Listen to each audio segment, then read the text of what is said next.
Television News, our top stories. Troops of Operation Handeke neutralizes 4 terrorists of the Islamic State West Africa province, ISWAP, recovering some arms and ammunitions in the process.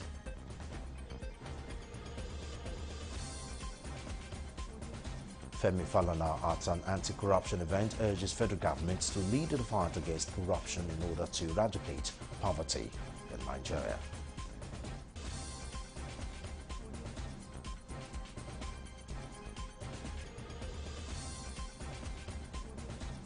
And on our international scene, at least 9 people killed after flash flooding and tornadoes hit the northeastern U.S., with some people trapped in flooded basement of their homes. Those are our top stories. Details coming up in just a moment.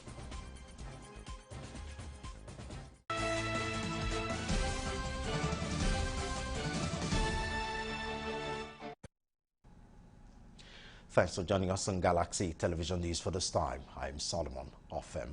Troops of 25 Brigade operating under the aegis of Joint Task Force Northeast Operation Handeke OPHK have neutralized 4 terrorists of the Islamic State West Africa province, ISWAP, recovering some arms and ammunitions in the process. Spokesperson of the Nigerian Army, Brigadier General Onyema Onwachukwu, in a statement on Thursday said the terrorists were neutralized along Damboa Bulabulin Maiduguri Road in Wednesday, August 31.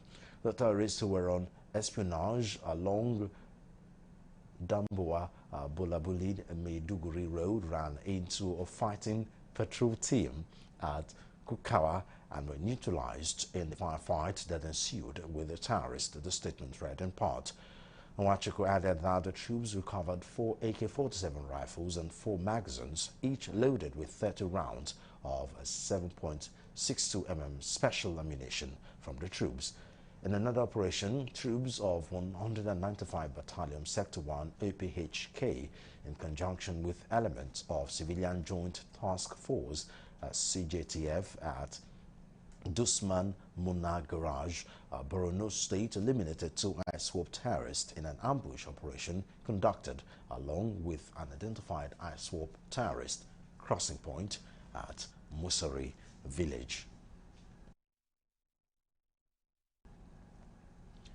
No fewer than 5,890 terrorists, comprising foot soldiers and other commanders, have surrendered with their families to troops in the northeast, the defense headquarters, DHQ, has said. DHQ spokesman, Brigadier General Bernard Onyoko, who disclosed this on Thursday at a press briefing in Abuja, said the surrender took place between August 12 and September 2. He highlighted some of the operational effects and efforts of the military that yielded significant results within the period under review in various parts of the country. Onyoko said that troops of Operation Handeke sustained their operations to terrorists in the northeast theater, and that this compelled the terrorists to surrender in large numbers.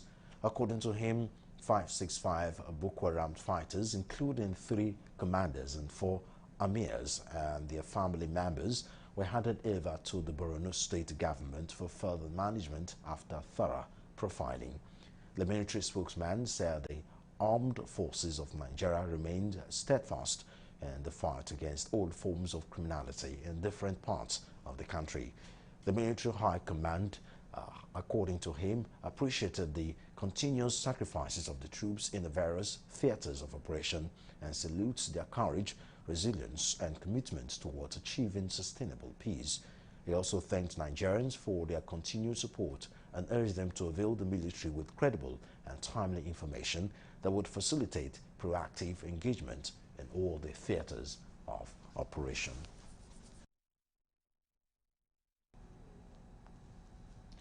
The Vice President, Professor Yemi Osinbajo, has called on authorities across the continent to take the right policy actions to actualize the limitless opportunities for the industrialization of Africa offered by the African Continental Free Trade Area, AFCFTA.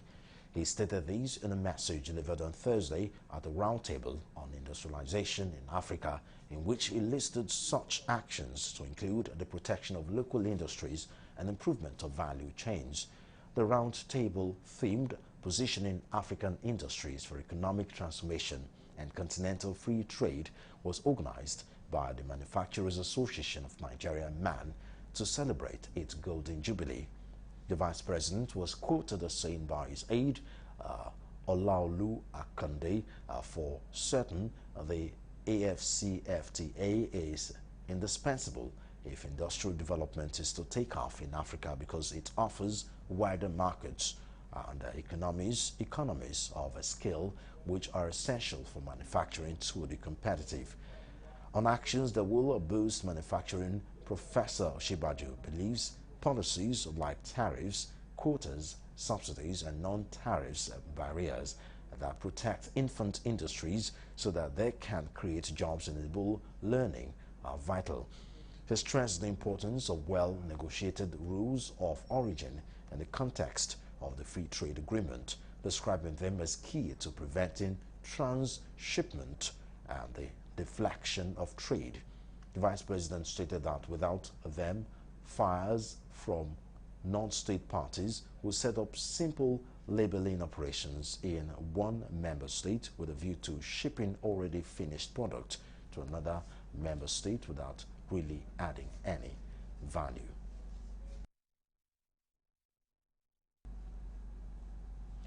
Nigerian engineers have been urged to take full advantage of the Africa Continental Free Trade Area to, among other things, help in addressing the huge infrastructure deficit on the continent.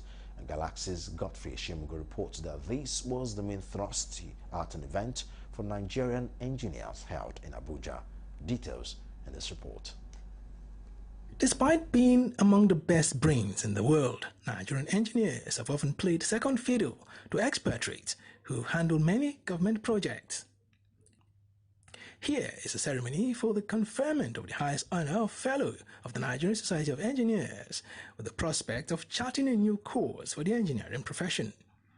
The need to change the existing narrative and give indigenous engineers some lifeline dominated this particular ceremony, with the theme Africa Continental Free Trade Area, Objectives, Africa Infrastructure Gap, Opportunity for Nigerian Engineers.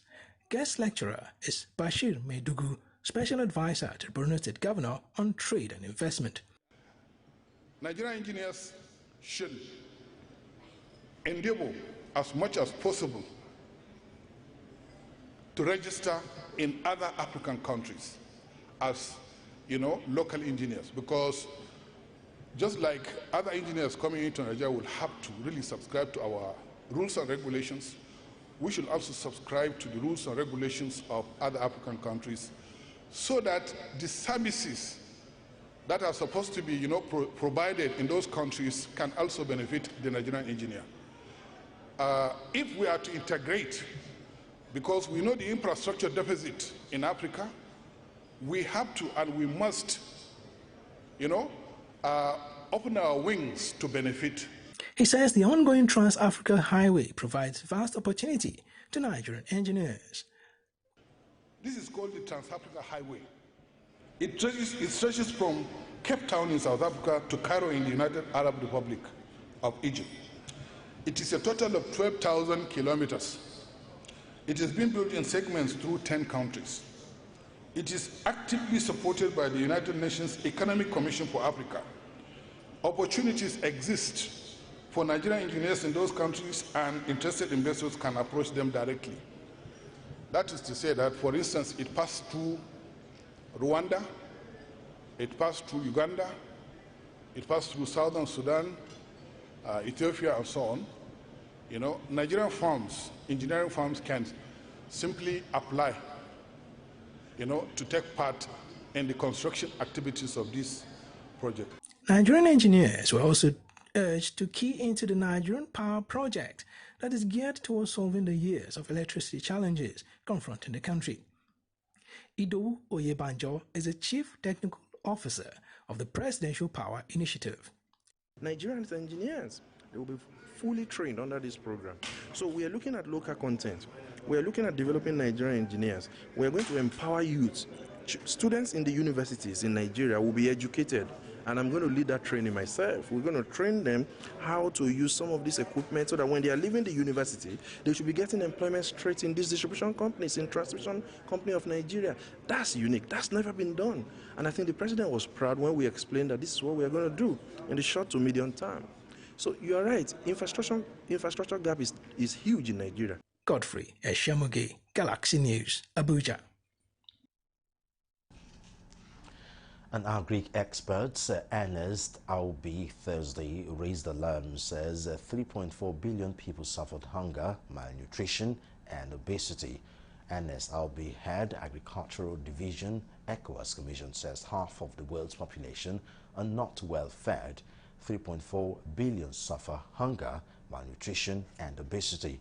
Albi made the assertion during an online presentation on the agroecology way to ensuring food security and sustaining the environment, organized by journalist Go Organic Initiative. He described agroecology as the application of the science of ecology to agricultural systems that seek to develop an ecological structure that does not need external input. He noted that agroecology practice allows the necessary infrastructure and interaction among species for the system to work better. Albi, who is in charge of food and nutrition security programs at the ECOWAS Commission, found the rise in global hunger and malnutrition, attributing the rise of limited food security. He therefore called for the right policies and implementation strategies to be able to develop ecological organic agriculture, EOA, in the West African region.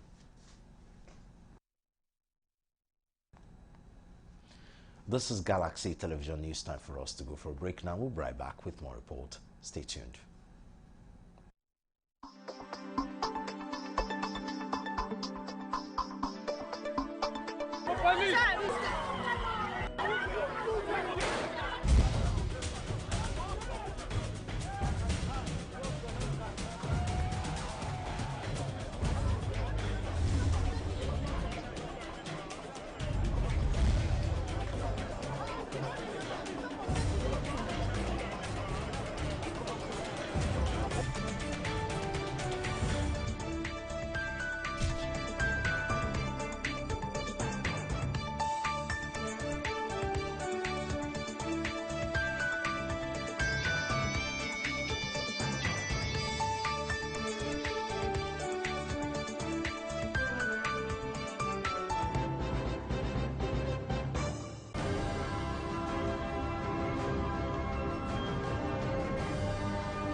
It is good to have you back. For more updates and latest news, visit our website, galaxytvonline.com. Subscribe to our YouTube channel, youtube.com/GalaxyTV Nigeria. You can follow and interact with us on our Facebook page, facebook.com/GalaxyTV. Don't forget to follow and tag us on our Instagram page at official Galaxy TV. You can also avail our eyewitness feature via WhatsApp if you have breaking news around you. Simply share your story by sending short clips or videos of the news on 0818-6666-669. Our social media platforms are user-friendly and can always accommodate your live update and comment. Now, the federal government has been charged to lead the fight against corruption in order to eradicate poverty in Nigeria. This was the summation of stakeholders during the launch of an anti-corruption report presentation put together by Socioeconomic Rights and Accountability Project, SERAP, on Thursday. The report, titled The Ignored Pandemic, How Corruption in the Health, Education and Water Sectors is Plunging Nigerians Further into Poverty, stated that corruption is slowly becoming an accepted practice in Nigeria and would worsen if not properly addressed. Senior Advocate of Nigeria, Femi Falana, who was also present, urged the government to not only make promises but work deliberately to ensure all Nigerians have access to the basic amenities of life. We have figures, huge funds, hundreds of billions are announced by the government to have sent out there to address poverty. But at the end of the day, where are the beneficiaries? So the government must work with mass organization, civil society groups, credible ones, and ensure that poverty-stricken people, are touched by the programs of the government. In tackling corruption generally as a whole, government needs to do better to ensure that this critical demography as part of Nigeria, which is the poor, which of course government identifies a majority of Nigerians are poor, should also not be left out. It means government policies in these sectors and in other sectors as well take cognizance of the poor, and that there are deliberate steps and strategies to ensure that the poor get access to these services, even as we fight corruption. A country that would strive would only focus on people that are poor and vulnerable. Education, healthcare, and access to water is key to our survival, and corruption has kept people really poor to not access these critical services. Okay. Meanwhile, some representatives of government agencies present stated that the government has put in several interventions to tackle corruption in the country. The National Social Investment Program under the Federal Ministry of Humanitarian Affairs, Disaster Management and Social Development has further strengthened strategies to eliminate corruption in our social assistance programs, with the recent recruitment of monitors for all these programs in the country. You should therefore be assured that besides the work of the conventional and anti-corruption agencies, the social assistance program have inbuilt mechanisms to check corruption, ensure that benefits get to the people intended for. In initiating quite a lot of reforms that are aimed at fighting corruption, improving transparency. And that is why we developed what we call the National Strategy on Public Service Reforms that have 4 pillars. Pillar 3 of the National Strategy on Public Service Reforms is talking to public financial management. To mean that every MDA must have an FOI portal where citizens can interact, ask questions, and we must respond to those questions.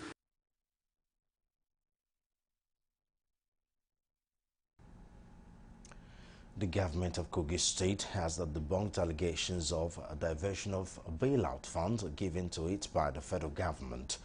This denial is coming in the wake of reports in the media alleging that the Federal High Court in Lagos froze an account in a commercial bank allegedly holding Kogi State bailout funds. Kogi State Commissioner of Information Kingsley Fanwo, who reacted to the allegation during a media briefing in Abuja Thursday, denied it showing a communication with Sterling Bank authorities dated September 1, 2021, which confirmed that Kogi State government does not currently operate or maintain a fixed deposit account with the bank. Fanwo said the letter from the bank confirmed that there is only 64 million naira balance in all the accounts operated by Kogi State government in the bank. He said the letter also confirmed that the account number cited in the alleged order of the court is an internal, that a mirror account operated by the bank for the purposes of managing the Kogi State bailout facility. The commissioner, however, threatened to approach court to seek redress. We urge Nigerians to know that the various news surrounding the alleged conversion of salary bailout funds in Kogi State are fake. The allegations and acts are those of malicious men and women employing the machineries of government to do the bidding of their seen and unseen allies. State Commissioner of Information, however, urged Nigerians to discountenance the alleged conversion of salary bailout funds in Kogi State and assures of government transparency, probity, and accountability geared to provide good governance and dividend of democracy in spite of unholy distractions. On the EFCC's motive for this dishonorable act, we cannot but wonder if the new EFCC, new in quote, is now lending its machineries for the use of politicians and detractors to tarnish the image of the state that has enjoyed the confidence and commendation of domestic and international partners.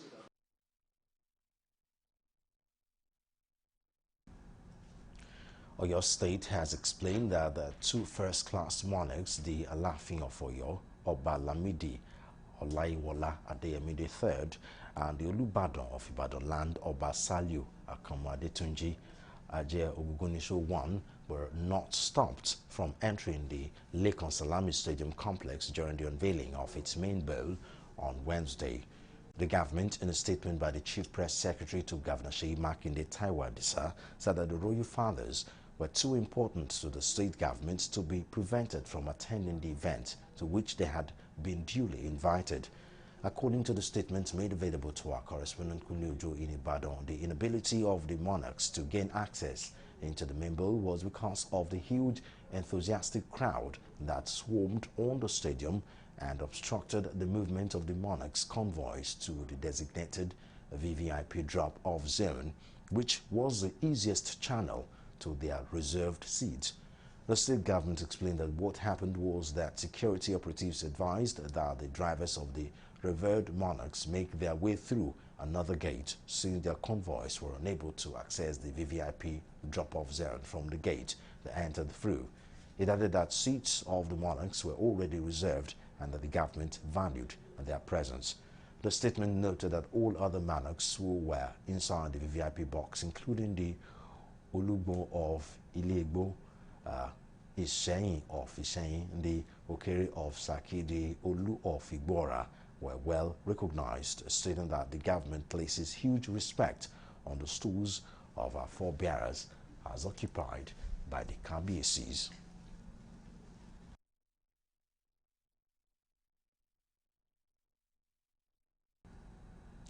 Up next, the stars of my international scene.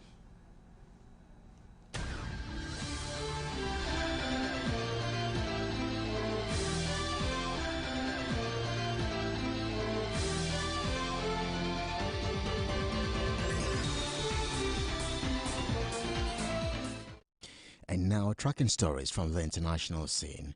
At least 9 people have died after flash flooding and tornadoes hit the northeastern U.S., local media reports. Some people were trapped in flooded basements of their homes, while one body was found in a vehicle that was swept away. The governors of New York and New Jersey declared a state of emergency, and New York City Mayor Bill de Blasio called it a historic weather event. At least 8 cm of rain fell in just 1 hour in New York's Central Park. Almost all New York City subway lines have been closed and non-emergency vehicles banned from roads. Many flights and trains out of New York and New Jersey have been suspended. The mayor of the city of Passaic in New Jersey, Hector Laura, told newsmen the body of a man in his 70s had been recovered from a vehicle that had been swept away in the flood. NBC New York has reported that at least 1 person died in New Jersey. Also, the NBC and AFP reported that 7 people had died in New York City, some after becoming trapped in their basement. A 2-year-old boy was among the victims in New York City.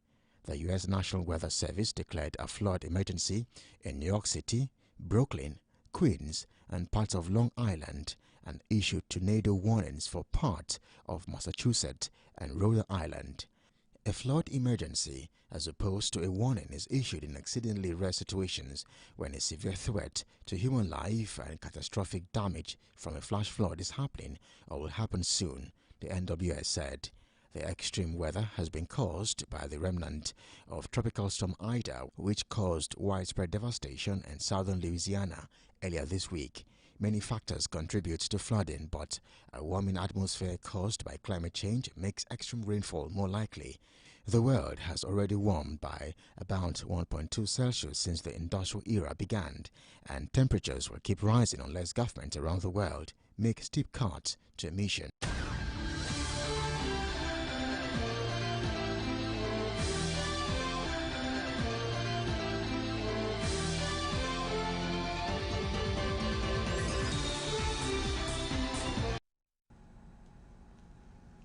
And that's all we have for you at the moment. Thanks for watching Galaxy Television News. Join us again at 9 for Primetime News. I'm Solomon Offem. Good evening.